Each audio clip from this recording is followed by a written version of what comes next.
Selamat datang di kelas agama Katolik. Bagian kedua tentang gereja sebagai persekutuan yang terbuka akan membahas lebih lanjut bagaimana gereja mulai untuk mengubah cara pandangnya, model gereja. Pertemuan antara Paus Fransiskus dengan Imam Besar dari Al-Azhar, lalu juga ditemukan adanya dokumen tentang kemanusiaan dari kedua belah pihak yang dapat dipakai sampai sekarang. Jadi inilah salah satu bentuk keterbukaan gereja Katolik terhadap banyak hal.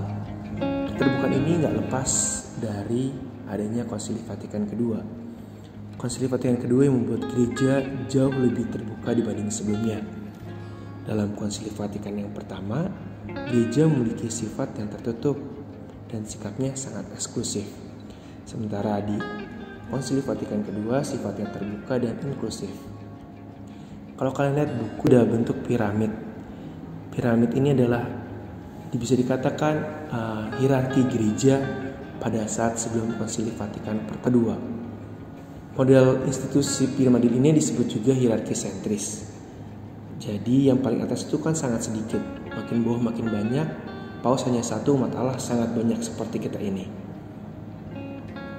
Di sini punya anggapan bahwa kaum awam sebagai umat Allah karena merekalah yang menjalankan pelaksanaan dari kebijakan paus, uskup ataupun imam. Sekat-sekat yang ada menunjukkan bahwa adanya ketertutupan antara tiap bagian. Setiap bagian punya fungsi masing-masing yang tidak dapat diganggu-gugat. Biarawan-biarawati punya tempat tersendiri karena hidup religius dan mengucapkan kaul. Dan semakin ke atas semakin dekat dengan keselamatan Allah.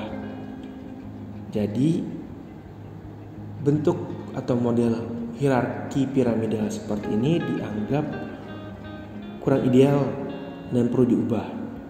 Akhirnya muncullah Konsili Vatikan II yang memunculkan bentuk baru dari gereja itu sendiri yang disebut Kristosentris, Kristus sebagai pusatnya. Sementara paus, imam, awam, biarawan-biarawati, uskup itu adalah bagian dari umat Allah. Kalau kalian lihat gambarnya juga ada bahwa pusatnya adalah Kristus itu sendiri. Kristus sendiri masuk ke dalam tengah-tengah umat Allah. Kristus yang memberi ajaran, paus hingga awam yang menyebarkannya. Jadi adalah bentuk kerjasama. Caranya adalah melalui dialog. Dialog dalam bentuk kerjasama, hubungan relasi, memberikan masukan, menerima masukan untuk kebaikan gereja itu sendiri.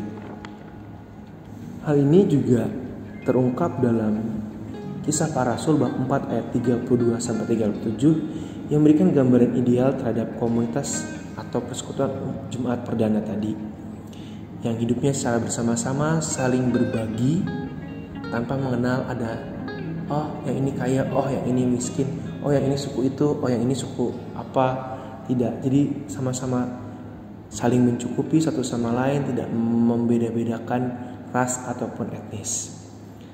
Gereja sebagai persekutuan yang terbuka memiliki arti bahwa setiap dari kita memiliki martabat yang sama, hanya saja fungsinya secara personal yang berbeda, dan semuanya punya kesempatan untuk terlibat mewarnai dunia. Setiap dari kita punya peran yang berbeda. Ada yang sebagai siswa, ada yang guru, ada yang sebagai pastor, ada yang sebagai pengacara, dokter, dan lain sebagainya.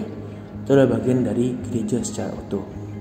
Lalu dalam gereja sendiri punya pandangan gereja terkait keterbukaan ini. Beberapa hal yang muncul dalam Konsili Vatikan II seperti di Gaudium et Spes artikel 1 mengenai hubungan gereja dengan bangsa-bangsa, di Ad Gentes artikel 10 tentang karya misioner, di Lumen Gentium artikel 17 tentang tugas perutusan. Persekutuan umat yang terbuka berarti terbuka bukan hanya kepada sesama dalam iman aja dan keyakinan, melainkan juga terbuka bagi agama lain.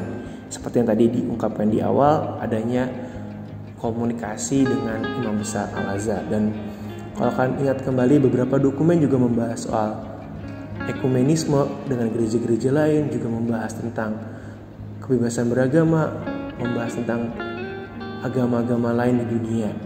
Itulah bentuk dari keterbukaan gereja.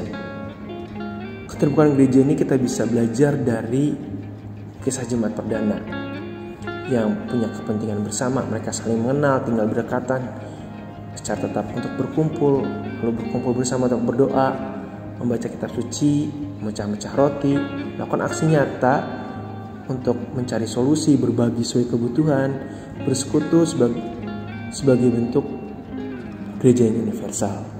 Lalu bagaimana kita bisa mengamalkannya dalam kehidupan sehari-hari? Kebersamaan dalam hidup menggereja ini bisa terwakilkan dalam 5 aspek kehidupan kita, mulai dari kerohanian, sosial, budaya, ekonomi, dan politik. Kelima hal ini perlu kita dalami. Yang tadi ada juga keanggotaan gereja terkait ada hierarki, biarawan-biarawati, dan kita semua yang awam.